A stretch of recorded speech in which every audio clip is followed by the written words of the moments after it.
तो 6.5 में हम लोग प्रश्न नंबर 20 लास्ट क्वेश्चन है। तो उसमें दिया गया है एक आयत ABCD के अंदर बिंदु O, एक आयत बनाते हैं,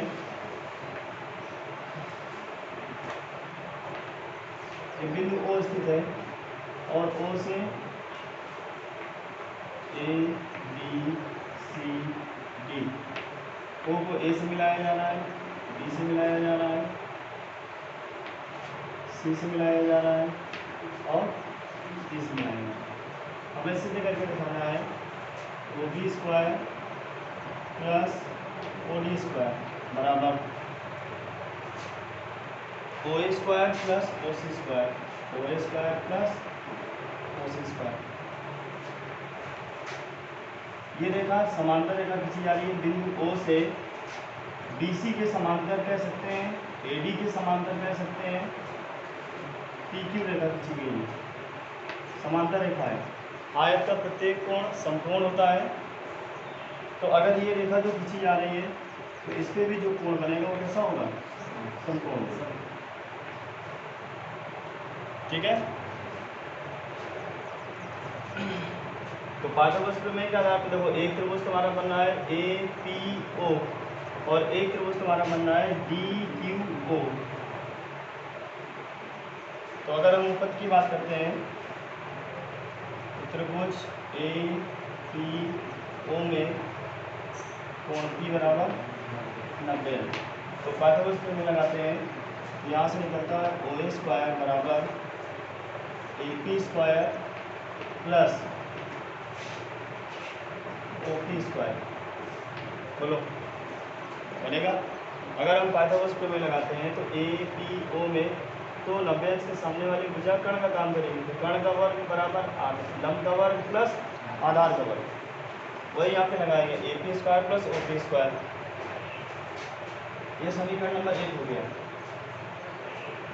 यहीं से हम लोग त्रिभुज BPO में कोण P बराबर 90 अंश, अगर कोण P 90 अंश है तो ये तुम्हारी भुजा कर्ण का काम करेगी। तो OB स्क्वायर बराबर OP square plus BP square बनेगा। दो समकोण त्रिभुज ले लिए। अब तीसरे समकोण त्रिभुज की बारी।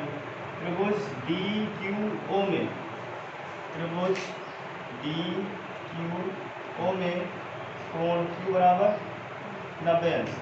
अगर कोण Q बराबर 90 अंश है तो यहाँ से तुम्हारा हो जाएगा OD स्क्वायर बराबर OQ square plus DQ square बनेगा। DQ स्क्वायर, ये समीकरण 1 था, ये समीकरण 2 हो गया। देखो यहाँ पर थोड़ा समझो, अगर ये रेखा इस रेखा के समांतर है, ये रेखा इस रेखा के समांतर है, तो इसका मतलब ADQP एक समांतर चतुर्भुज है। कक्षा 9 में हम लोगों ने एक प्रमेय पढ़ी थी, यदि किसी चतुर्भुज की सम्मुख भुजाओं का युग्म समांतर है तो वो समांतर चतुर्भुज होता है। ठीक है, यानी आमने सामने की भुजाएं अगर समांतर हैं तो उसे हम समांतर चतुर्भुज कह सकते हैं। तो ADQP एक समांतर चतुर्भुज है। तो अगर ये ADQP समांतर चतुर्भुज है तो ये वाली भुजा इस भुजा के बराबर होगी। ठीक है, तो हम DQ की जगह क्या लिख सकते हैं, AP। ये आ जाएगा OD स्क्वायर बराबर OQ स्क्वायर प्लस DQ की जगह क्या लिख दिया जाएगा, AP स्क्वायर। क्यों लिखा जाएगा, क्योंकि DQ बराबर क्या है, AP। बताओ, ये समीकरण नंबर हो गया 3, बन गया। आगे अगर देखते हैं तो देखो हमने DQO ले लिया, अब हम त्रिभुज लेते हैं CQO में। त्रिभुज CQO में कोण Q बराबर 90 अंश। तो Q के सामने वाली भुजा कर्ण का काम करेगी, वो क्या होगी, OC स्क्वायर। OC स्क्वायर बराबर OQ square plus CQ square बनेगा। CQ वैसे भी यहाँ पर देख लो, BC समांतर PQ है और BP समांतर CQ है? तो इसका मतलब BCQP एक समांतर चतुर्भुज हो गया, और अगर ये समांतर चतुर्भुज है तो BP भुजा का मान CQ भुजा के बराबर है, यानी हम CQ की जगह क्या रख सकते हैं? BP का मान। तो CQ का मान बदल देते हैं, तो OC² बराबर OQ² प्लस, और यहाँ पे क्या आ जाएगा? BP²। ये समीकरण नंबर 4। अब जो हमें सिद्ध करना है उसको देखते हैं। हमें OB² प्लस OD² लाना है, तो OB² और OD² को हम क्या करते हैं? जोड़ दें। तो समीकरण 2 व 3 को जोड़ने पर 2 और 3 जोड़ा जाएगा तो OB² प्लस OD² बन जाएगा लेफ्ट हैंड साइड में। दूसरी तरफ जाते हैं, OP² plus BP² plus OQ² plus AP²। ठीक है।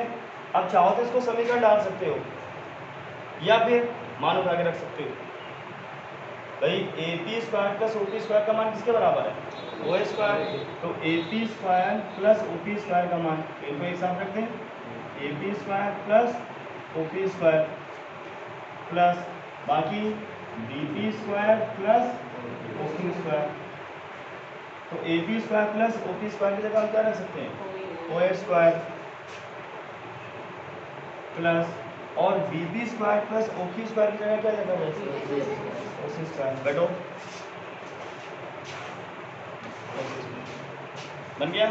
तो इस तरह से हमारा सिद्ध हो जाता है OB² प्लस OD² बराबर OA² प्लस।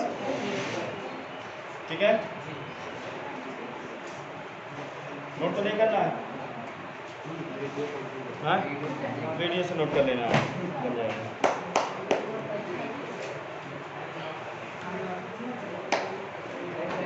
बहुत समय लगाओगे, नोट ना करो, तो समय देखो। अगला अभ्यास निकालो 6.6। 6.6 ऐच्छिक है।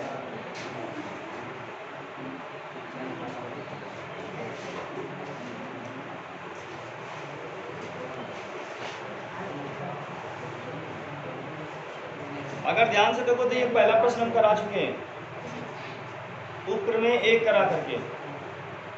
उपप्रमेय 1 कराई गई थी है यार, जिसमें कराया गया था कि किसी एक कोण का अर्धक जब रेखा खींची जाती है तो उस कोण को बनाने वाली भुजाओं का अनुपात और सम्मुख बने खंडों के अनुपात के बराबर होता है, कराया गया था। ये वही प्रश्न है तुम्हारा।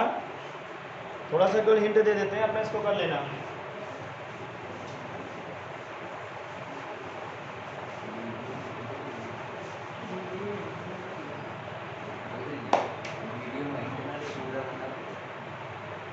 ऐसा कहीं कुछ नहीं, तो जो पढ़ाया गया वो तो कर सकते हो।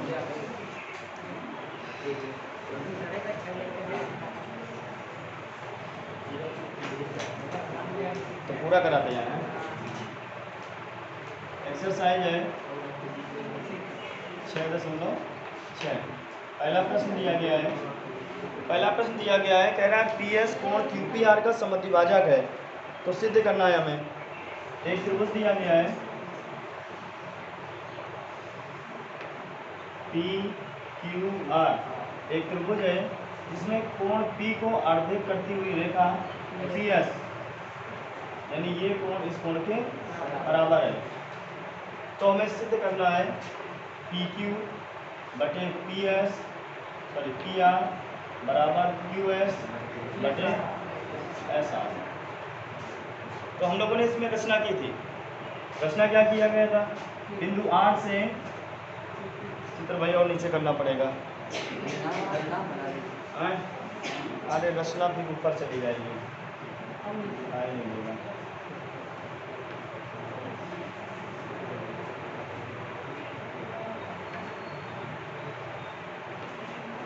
PQR, ये S हो गया।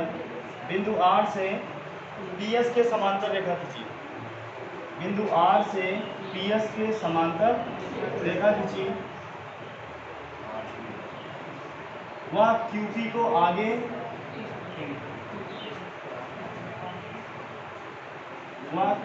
आगे बढ़ाने पर पहले खींची गई रेखा को बिंदु T पर प्रतिच्छेद करती है।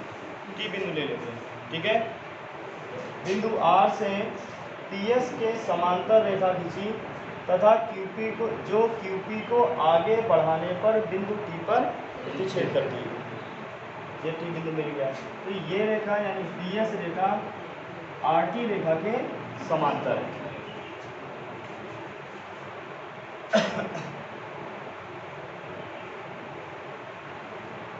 कोणों की अगर बात करते हैं तो ये कोण 1 हो गया, ये कोण 2 हो गया, इसको हम कोण 3 ले लेते हैं और इसको कोण 4 ले लेते हैं, ठीक है। अगर हम उपपत्ति में आते हैं तो उपपत्ति में देखो हमें कोण 1 कोण 2 के बराबर दिया गया है पहले से। तो जो रचना की है वहीं से शुरुआत करते हैं। PS रेखा यानी PS समांतर RT व PR तिर्यक रेखा है।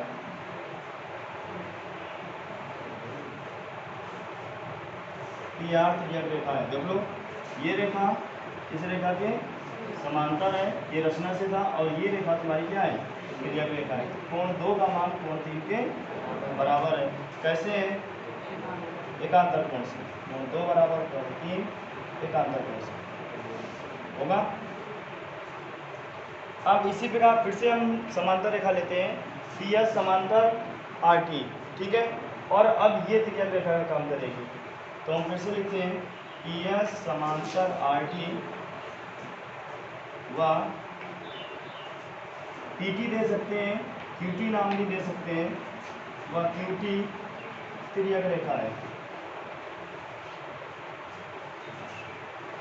अगर QT तिर्यक रेखा है तो देखो ये कोण, ये समांतर है, ये कोण इस कोण के बराबर होगा। क्यों होगा, संगत कोण है। कोण 1 बराबर कोण 4 संगत कोण से। देखो लेकिन हमें ज्ञात में क्या दिया गया था, कोण 1 बराबर कोण 2 लिखेंगे, परंतु कोण 1 बराबर कोण 2। तो अगर कोण 1 कोण 2 के बराबर हो गया तो इसका मतलब कोण 4 कोण 3 के भी बराबर हो जाएगा। तो कोण 3 बराबर कोण 4 आ गया। हमने कोण 3 कोण 4 के बराबर दिखाया। अब हमें ये देखना है कि कोण 3 और कोण 4 बन कहाँ रहे हैं। बनना है तो त्रिभुज ले लेते हैं, त्रिभुज PRT में कोण 3 बराबर कोण 4। एक प्रमेय हम लोगों ने पढ़ी है, यदि किसी त्रिभुज में कोण बराबर होते हैं तो उनकी सम्मुख भुजाएं भी बराबर होती हैं। तो कोण 3 के सामने की भुजा PT है और कोण 4 के सामने की भुजा PR है, ठीक है। तो कोण 3 के सामने की भुजा PT बराबर कोण 4 के सामने की भुजा PR बराबर हो गया। अब हम लोग अपनी पहली वाली प्रमेय यानी थेल्स प्रमेय में आते हैं। पूरा त्रिभुज लेते हैं, त्रिभुज QRT में PS समांतर TR। अगर PS समांतर TR होता है तो भुजाओं का अनुपात बराबर होता है, ये तो है प्रमेय। तो त्रिभुज QRT में PS समांतर TR, अगर PS समांतर TR है तो यहाँ पर भुजाओं का अनुपात बराबर होगा। तो QS बटे SR बराबर QP बटे PT, QP बटे PT। QS बटे SR हमें लाना है, इसको हम कुछ नहीं करेंगे। PQ भी लाना है हमें, PT नहीं लाना, लेकिन PT किसके बराबर है, PR के। तो PT का मान उठा के रख देते हैं, तो इसको हम लोग बदल के लिख सकते हैं। QP लिखा है तो PQ बटे PT की जगह क्या लिखा जाएगा, PR बराबर बाकी वही लिखा रहेगा QS बटे SR। हमने किसको बदला है उसको हम दिखा देते हैं, यानी PT की जगह हमने क्या रखा है, PR। बोलो, इस तरह से हमारा ये पहला प्रश्न सॉल्व हो जाता है। पहला प्रश्न भी है और अगर याद रखो तो ये प्रमेय भी है। इसके तुम्हें 1 नंबर का क्वेश्चन मिल जाता है। कैसे मिलता है इसके भी हमने कई क्वेश्चन करवाए हैं। अगर कहा जाता है कि कोई त्रिभुज है जिसमें कोण ए, मान लेते हैं त्रिभुज ABC दिया गया है और जिसमें कोण ए का आधा करती हुई रेखा AD खींची गई है। अगर इस भुजा का मान 3 है, इस भुजा का मान 4 है, इस भुजा का मान 2 दिया गया है, तो तुमसे इसका मान पूछा जा सकता है। तो इस तरह से तुम्हें 1 नंबर या 2 नंबर के प्रश्न मिल सकते हैं। ठीक है, तो इनको अपना तुम्हें याद रखना। प्रमेय समझ लो, अगर कहीं दिक्कत हो तो हम कुछ समझा दो। आ जाएगा?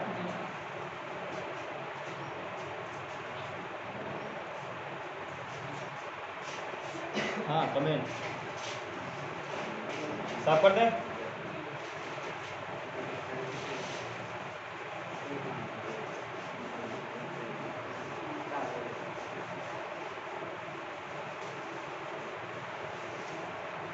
अगला प्रश्न दिया गया है, चित्र बना हुआ है।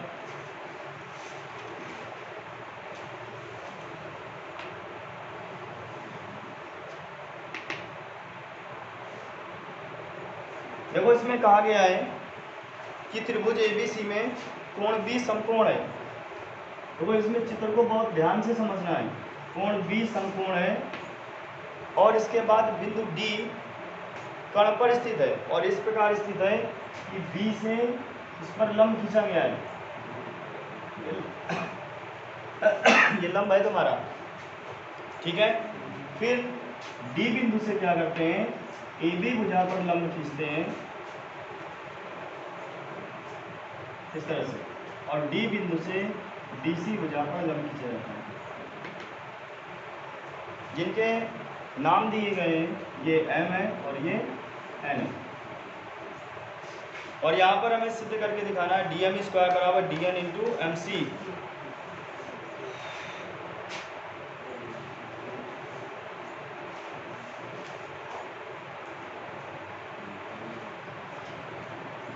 देखो एक एक तरफ के सॉल्व करते हैं। अगर थोड़ा सा याद करो तो हम लोगों ने पाइथागोरस प्रमेय सॉल्व की थी। जैसे वहाँ पे सॉल्व किया गया था वैसे ही यहाँ पर इसको भी सॉल्व करना है। पहले हम लोग त्रिभुज BCD लेते हैं, केवल हमें BCD से मतलब है, अभी इस तरफ से हमें कोई लेना देना नहीं है। त्रिभुज BCD में कोण D बराबर 90 अंश और D शीर्ष से यानी समकोण वाले शीर्ष से सम्मुख भुजा पर लंब डाला गया है। जगह है तो यहाँ पर देखो हमारे पास 3 समकोण त्रिभुज मिल रहे हैं। इस त्रिभुज को हम पूरे त्रिभुज के समरूप दिखाते थे, इस त्रिभुज को हम पूरे त्रिभुज के समरूप दिखाते थे, और शायद एक क्वेश्चन किया गया था जिसमें हमने इन दोनों को आपस में एक दूसरे के समरूप दिखाया था। ठीक है, तो हमें वही करना है, इन दोनों को समरूप दिखाना है। तो समरूप दिखाने के लिए क्या करते हैं, पहले इस त्रिभुज को पूरे समकोण त्रिभुज के समरूप दिखाते हैं, फिर इस त्रिभुज को इस पूरे समकोण त्रिभुज के समरूप दिखाते हैं। तो त्रिभुज ले लेते हैं, त्रिभुज CMD व त्रिभुज CDB में, ठीक है, CMD व त्रिभुज CDB में कोण M बराबर कोण D कोण M बराबर कोण D क्यों है, प्रत्येक समकोण है। दूसरा कोण C बराबर कोण C, दोनों में उभयनिष्ठ है, कोण C बराबर कोण C उभयनिष्ठ है। इसके बाद इसलिए त्रिभुज CMD समरूप त्रिभुज CDB कैसे है, कोण समरूपता से होंगे, कोण समरूपता से दोनों त्रिभुज समरूप हो गए। इसको हम लोग समीकरण नंबर 1 डाल देते हैं। अब दूसरी तरफ का त्रिभुज लेना है, तो त्रिभुज DMB में DMB व त्रिभुज DDC में उल्टा कर दिया,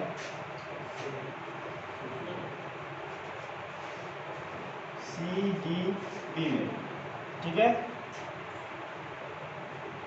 डी एम बी ये त्रिभुज है और सी डी बी पूरा त्रिभुज है, तो इसमें कोण एम कोण डी के बराबर है, तो कोण एम बराबर कोण डी के, क्यों है, प्रत्येक समकोण है।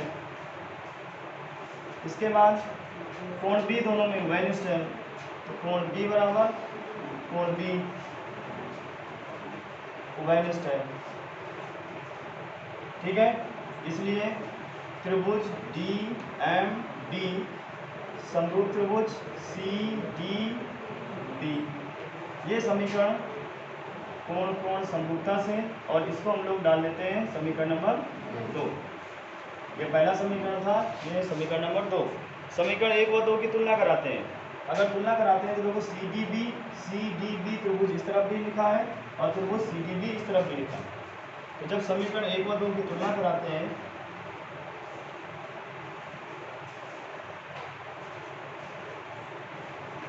तो इस तरफ वाले बराबर हो जाएंगे, तो त्रिभुज सी एम डी समरूप त्रिभुज डी एम बी, ठीक है। अनुपात के रूप में लिखते हैं भुजाओं को, तो डी एम बटे इस तरफ कौन सी भुजा आ जाएगी, बी एम बराबर, इस तरफ ले लेते हैं सी एम, तो इधर कौन सी आ जाएगी, डी एम। त्रिज्या गुणा करा दें। अगर हम यहाँ से त्रिज्या गुणा कराते हैं तो डीएम का डीएम से गुणा हो जाएगा, क्या आ जाएगा, डीएम स्क्वायर बराबर बीएम गुणते सीएम। अगर हम यहाँ से ध्यान से देखें, जो हमें सिद्ध करना था पहले नंबर पे सिद्ध करना था डीएम स्क्वायर बराबर क्या दिया गया था, D N into M C, D N into M C. तो अगर यहाँ से देखते हैं तो देखो हमें सीएम तो मिल रहा है लेकिन बीएम नहीं मिल रहा है, हमें बीएम की जगह क्या लाना है, डीएम। तो हम अपने चित्र में फिर से पहुंच जाते हैं, ठीक है। इस पर देखो ये लंब डाला जा रहा है, इस पर लंब डाला जा रहा है और ये लंबवत है, मिल रहे हैं। तो इसका मतलब ये हो गया कि आमने सामने की भुजाएं बराबर हो गई। तो बीएम की जगह हम क्या लिख सकते हैं, डीएन। तो यहाँ पर हो जाएगा डी एम स्क्वायर बराबर, और बी एम की जगह क्या लिखा जाएगा, डी एम। तो D M into C M, कैसे, डी एम बराबर डी, ठीक है। तो इस तरह से पहले वाला सिद्ध हो जाता है, पहला नंबर इस तरह से सिद्ध हो जाता है, ठीक है। दूसरा नंबर इसी तरह से किया जाएगा, इन दो त्रिभुजों को हम लोग समरूप दिखाएंगे और इस तरह से हल किया जाएगा।